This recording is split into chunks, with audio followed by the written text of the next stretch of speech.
Welcome to DAV Moyle Public School E-Class Standard 8, and today we are going to learn about the topic metals and non-metal. Today or in this session we will complete this lesson. Before this session we have learned the reaction of metals and non-metals with oxygen, water and acids. Now the next topic which we are going to learn in this session is reactivity of metals.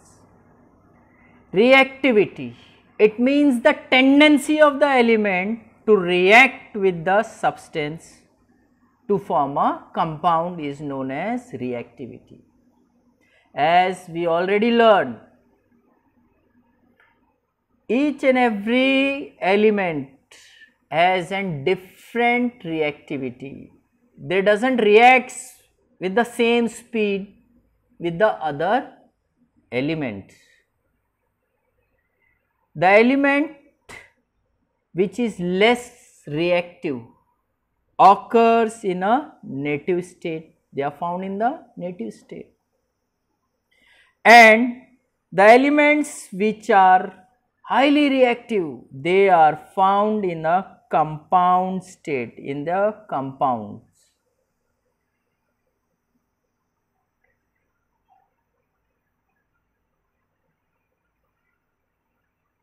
See, in this table you will see that the series of reactivity elements.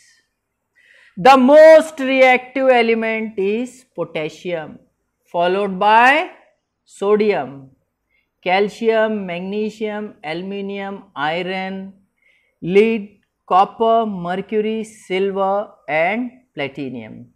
So platinum is the least reactive element and potassium is the most reactive element. My dear student, this type of question always comes in your 8th standard board exam. Name the most reactive element or name the least reactive element. Next topic is displacement reaction. My dear students, in your class, teacher gives you a fixed position into place, fixed place to sit, but as soon as you go, as soon as the teacher moves out of the class, you changes your place, you goes toward your friend and sit beside them. It means you are changing your place, displacing your place. In the same way, the reaction in which the most reactive element displaces the lesser reactive element from the aqueous solution of its salt is called as displacement reaction. You can see the reaction. Magnesium is reacted with the copper sulfate. Copper sulfate is a blue color powder which is being taken in the beaker and solution is being made with the help of by adding some water, and a magnesium rod is being dipped inside that beaker, isn't it? You can see in the picture. But after some time, if you will take out that rod, it will change its color.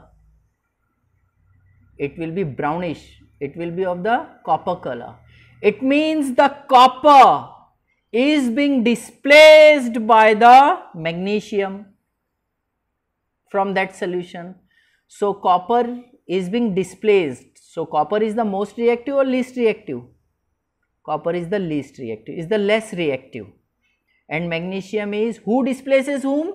The most or higher reactive element displaces the lesser reactive element. So magnesium, in this reaction, magnesium is higher reactive and copper is less reactive and forms the, what is the product? Magnesium sulfate. See, copper is being displaced, forms the magnesium sulfate and copper. Next topic is noble metals. See, some metals are highly reactive, some are less reactive, but what are noble metals? Noble metals are the least reactive metals. They do not react chemically by air, water. They are not affected by the substances around them. For example, platinum and gold. Hence, this metal is being used for making the jewelry. Another one of the best property of this noble metal is that gold and platinum are highly ductile and malleable. What do you mean by ductile?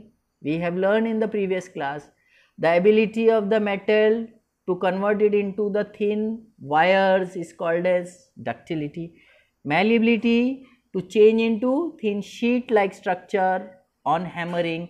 Hence, because of these two properties, this noble metal is being used for making jewelries. Platinum is being used by the dentistries for making the instrument, for making the scientific instrument.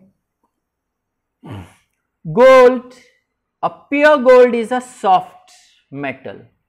So, it contains 24 karat gold is called as pure gold. It means it contains the 24 parts of the gold. Then what is about the 22 part and 23 karat and 22 karat gold? It means they contain the 23 parts of gold and 1 part of the other metal like copper. Copper is being mixed with this gold to make it hard. So, the jewelry, in the jewelry, copper is being added to make it hard. Uses of metal. Next topic is uses of metal. Metal has a large number of uses, like iron is being used for making the agriculture implements, wires, nails and electromagnets. Aluminium is the another metal which is lighter in weight, used for making the bodies of aircraft. Aluminium foils. Copper is being used for making the electrical goods. Most of the electrical goods are being used to make with the copper only. Silver is also used for making the jewelry and thin foils also. Uses of non-metal. Another topic is uses of non-metals. As the metal is very useful, non-metals are also very useful. See, nitrogen is the non-metal which is used to make the fertilizers, because plant requires nitrogen and nitrogen is not directly taken by the plants from the atmosphere. So, in the form of fertilizers, nitrogen is being supplied. Next non-metal is phosphorus, which is being used to make the matchbox in industries. Iodine is being widely used to make antiseptic creams. Sulfur is being used to make the firecrackers and sulfuric acid. And the most important, oxygen for the breathing purpose. Without oxygen we can't live. Diamond is the another non-metal which is being used as a jewelry, and it is also being used for cutting and grinding the tools. Graphite is the another non-metal which is used in the batteries, which is used in the pencils. So, my dear student, today we learn the reactivity of metals displacement reaction, noble metals, uses of metals and uses of non-metal. So my dear student, this is an end of this lesson. From the next session we are going to start with the new chapter. Stay at home, stay safe. Thank you.